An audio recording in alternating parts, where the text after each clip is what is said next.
नमस्कार सर्वांना, श्री स्वामी समर्थ. तुम्हा सगळ्यांचं आपल्या चॅनलमध्ये खूप खूप मनापासून स्वागत आहे. आजचा दिवस तुम्हाला खूप छान आनंदाचा जाऊ दे हीच महाराजांची प्रार्थना करते आणि आजच्या व्हिडिओला सुरुवात करूया. तर आजच्या व्हिडिओमध्ये आपण रथसप्तमीच्या दिवशी एक अत्यंत प्रभावी उपाय कसा करायचा ते बघणार आहोत. बघा, या वर्षामध्ये म्हणजेच 25 जानेवारीला आहे रथसप्तमी. आणि रथसप्तमी म्हणजे सूर्यदेवांचा जन्मदिवस असं आपण म्हणू. आणि या दिवशी नारायणांची सेवा करायची असते, पूजा करायची असते. आणि ज्या दिवशी जो कोणी सूर्यदेवांची पूजा करतो, सेवा करतो, त्याला त्याच्या आयुष्यातून जे काही त्याने पाप केलेले आहेत, वाईट काम केलेले आहेत, त्या सगळ्या पापातून त्याची मुक्ती होत असते. तर बघा, जर तुमच्या आयुष्यामध्ये एखादी असे काही केस चालू असेल किंवा कोर्ट कचेरीचा खटला चालू असेल, बघा, ज्यावेळी आपल्या आयुष्यामध्ये किंवा आपल्या कुंडलीमध्ये अनेक ग्रह असतात. गुरुग्रह असेल, शुक्र असेल, मंगळ असेल, तसेच सूर्यग्रह जर आपला चंद्रग्रह असेल, तर चंद्रग्रह जर आपला कमकुवत असेल तर आपल्याला पैशाचे प्रॉब्लेम जाणवत असतात किंवा आर्थिक अडचणी येत असतात. गुरुग्रह जर आपला खराब असेल तर पैशाची हानी आपल्याकडून होत असते. तसंच की सूर्यग्रहसुद्धा आपल्या कुंडलीमध्ये खूप महत्त्वाचा मानला जातो.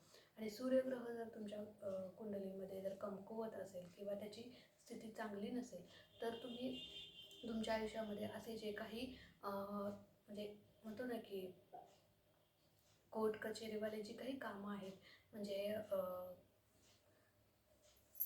कोर्ट कचेरी असेल, जमिनीचा खटला असेल, म्हणजे अशी बाहेरची केस लढत तुम्ही असाल एखादी, तर ती जी काही एखादी संपत्ती असेल जी तुमच्या बाजूने होत नसेल, अशी जी काही तुमच्या जमिनीचा वाद असेल, एखादी भाऊभाऊ आहेत आणि जमिनीच्या वादामध्ये अगदी 2 पिढ्या गेल्या तर त्यांचा तो वाद संपलेला नसेल, असं जर तुमच्या आयुष्यात एखादी अडचण असेल आणि जर तुमचा सूर्यग्रह मजबूत नसेल तर अशा गोष्टी तुमच्यासोबत घडत असतात. म्हणजे एकही काम पूर्ण होत नसतं किंवा ती पूर्णत्वास जरी आलं तरी काहीतरी अडथळे येत असतात किंवा त्यासाठी भरपूर पैसा घालावा लागत असतो. अशा गोष्टी घडत असतात.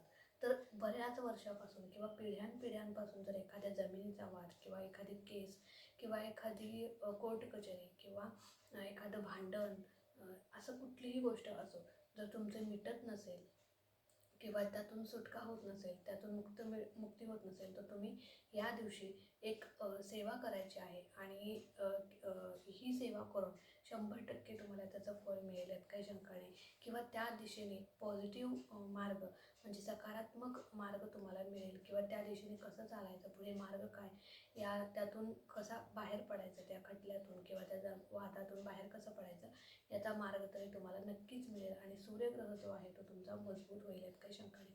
तर आता बघा काय करायचं. सगळ्यात पहिले तुम्हाला या दिवशी आता जो काही मी 3-4 उपाय सांगणार आहे, शेवटचा उपाय जो आहे तो अगदी महत्त्वाचा आहे. म्हणजे या समस्येला अनुसरून अगदी प्रभावी उपाय आहे. आणि पहिले 3 उपाय जे आहेत ते तुम्ही या दिवशी करायचेच आहेत. आता सगळी पूजा वगैरे करून झाल्यानंतर आता पूजा कशी करायची, काय करायची, कोणत्या सेवा करायच्या, याचा डिटेल व्हिडिओ आपल्या चॅनलवरती आहे, तुम्ही नक्की बघा. आता पण या व्हिडिओमध्ये आपण रथसप्तमीच्या दिवशी उपाय कोणते करायचे जेणेकरून आपल्या आयुष्यातील सगळी संकट दूर होतील. तर बघा, कार्यालयीन कामकाज, मला मागापासून शब्द आठवत नाही, कार्यालयीन कामकाज तुमचं एखाद्या वेळेस सारखं तटत असेल, म्हणजे पूर्ण होत नसेल, तर तुम्ही हा उपाय अवश्य करा. त्याचा सगळ्यात पहिले पूजा वगैरे करायची. म्हणजे आता पूजा कशी करायची ते सांगितलेलं आहे, तुम्ही तो व्हिडिओ बघू शकता. पूजा वगैरे झाल्यानंतर तुम्हाला या दिवशी रथसप्तमीच्या दिवशी म्हणजे 25 जानेवारीला तुम्हाला हा उपाय, हे तिन्ही सगळे उपाय तुम्ही करू शकता. सगळ्यात पहिले उपाय तर तुम्हाला तिळाचं जे काही लाडू आहेत किंवा तीळ जे आहे, पांढरे तीळ, काळे तीळ नव्हे, पांढरे तीळ जे आहेत ते तुम्हाला एखाद्या गरजूला दान करायचे. बघा, हे छोटे छोटे उपाय आहेत पण अगदी प्रभावी उपाय आहेत. याने आपल्या आयुष्यात कमालीचे बदल घडतात. तुम्हाला वाटत असेल की एवढ्याने काय होतं, पण ते कार्य करतं. ते उपाय जे आहे ते, जे बघा, इतर वेळी ज्यावेळी आपण इतर दिवशी जर तुम्ही हा उपाय केला तर तेवढं तुम्हाला त्याचा लाभ होणार नाही. पण एका विशिष्ट तिथी दिवशी, विशिष्ट दिवशी जर तुम्ही एखादी सेवा केली तर 100% त्याचा तुम्हाला लाभ होतोच होतो. तर तुम्हाला गरजूला तिळाचं दान करायचं. मग तिळाची वडी दान करू शकता, तिळाचे लाडू दान तुम्ही करू शकता. त्याच्यानंतर तुम्ही दुसरं म्हणजे जर आयुष्यात खूपच संकट आहे तर तुम्ही गाईची सेवा करायची आहे. गाईला तुम्हाला या दिवशी पिवळी चणा डाळ आणि म्हणजे गूळ तुम्हाला तुमच्या हाताने खाऊ घालायचा आहे, जेणेकरून तुमच्या हाताने म्हणजे बघा गाईमध्ये 33 कोटी देव सामावलेले आहेत आणि कुठल्याही देवाची सेवा केली ती गाईपर्यंत पोहोचतच असते. आणि त्याच्यामुळे सगळ्यात पहिले तुम्हाला तिळाचं दान करायचं आहे. त्याच्यानंतरचा दुसरा उपाय म्हणजे गूळ आणि पिवळी चणा डाळ तुम्हाला गाईला तुमच्या हाताने खाऊ घालायचे आहेत. बघा गाय ही म्हणजे उच्च कोटीचं सेवा आपल्या हातून घडत असते आणि ज्यावेळी तुम्ही तुमच्या हाताने ती डाळ आणि गोळ तिला खाऊ घालता त्यावेळी ज्यावेळी ती तुमचे हात चाटते तिच्या जिभेने, त्यावेळी ती तुमच्या आयुष्यातील दुःख, दरिद्री, वाईट संकट जे काही वाईट आहे ते सगळं चाटून घेत असते, पुसून घेत असते. म्हणून तुम्हाला तुमच्या हाताने त्या दिवशी गोमातेची सेवा करायची आहे, तिला चारा खाऊ घालायचा आहे, तिला चणा डाळ पिवळं म्हणजे गूळ वगैरे हे सगळं खाऊ घालायचं आहे. त्याच्यानंतर तिसरा उपाय म्हणजे तुम्हाला अन्नदान करायचं आहे. अन्नदान म्हणजे सगळ्यात श्रेष्ठ दान. तुम्ही बाकी काही नाही केलं तरी चालेल, पण एखाद्या दिवशी एखाद्या मंदिरात किंवा जिथे गरज आहे, ज्या लोकांना अन्न मिळत नाही 2 वेळचं, त्या लोकांना तुम्ही अन्नदान करायचं आहे. कारण त्याच्यानंतर तुम्हाला शुक्रवारी आता बघा म्हणजे शास्त्रांमध्ये सांगितलेलं आहे की शुक्रवारच्या दिवशी तुम्ही माता लक्ष्मीची सेवा करायची आहे, जेणेकरून आपले आयुष्यातील जे काही संकट आहेत तेही दूर होतात. त्याच्यानंतर तुम्ही कुलदेवीची सेवा पूजा त्या दिवशी करायची आहे, उपासना करायची आहे. आणि रथसप्तमीच्या दिवशी देवीची सुद्धा तुम्हाला पूजा करायची. मग तुम्ही कुलदेवीचं एक माळ जप करू शकता, 99 मंत्र म्हणू शकता, काही जी तुमची कुलदेवी असेल तिचं तुम्ही नामस्मरण करू शकता. तर एवढ्या सेवा तुम्हाला त्या दिवशी करायच्या आहेत. आणि त्याच्यानंतर सगळ्यात हे तिन्ही उपाय करून झाल्यानंतर तुम्हाला सगळ्यात महत्त्वाचा उपाय करायचा आहे, तो म्हणजे एक तांब्या घ्यायचा आहे. त्याच्यानंतर त्यामध्ये पाणी घ्यायचं आहे. तांब्याचाच तांब्या घ्यायचा, स्टीलचा किंवा प्लॅस्टिकचा वगैरे नाही घ्यायचा, तांब्याचाच तांब्या घ्यायचा आहे. त्याच्यानंतर तुम्हाला त्यात पाणी भरून घ्यायचं. त्याच्यानंतर त्याच्यामध्ये हळद कुंकू टाकायची, अक्षरं टाकायचं, फूल टाकायचं, एखादं फूल टाकायचं. त्याच्यानंतर थोडीशी साखर टाकायची आणि सगळ्यात महत्त्वाचं म्हणजे पांढरे तीळ त्यामध्ये टाकायचे. कळालं?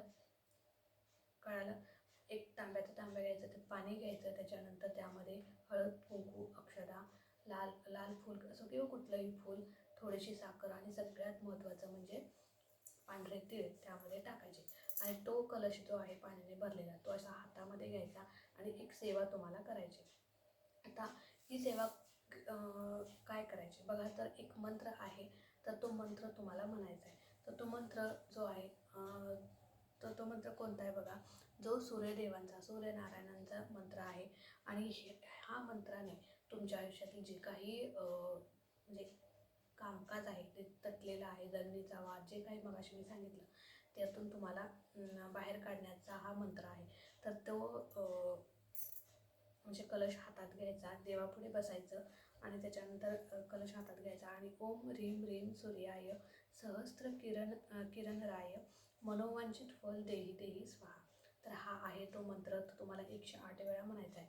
तर मी परत एकदा सांगते, ओम ह्रीं ह्रीं सूर्याय सहस्त्र किरणराय मनोवांछित फल देही देही स्वाहा. तर हा मंत्र तुम्हाला 108 वेळा म्हणायचा आहे.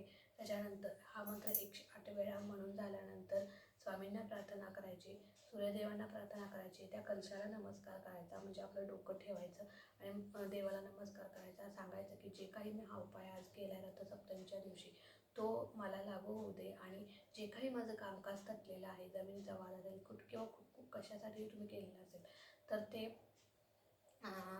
माझं पूर्णतःच जाऊ दे काम आणि त्यातून लवकर मला माझी सुटणूक होऊ दे असं तुम्हाला प्रार्थना करायची. आणि ते जे काही पाणी आहे ते सूर्यदेवांना अर्घ्य द्यायचं आहे.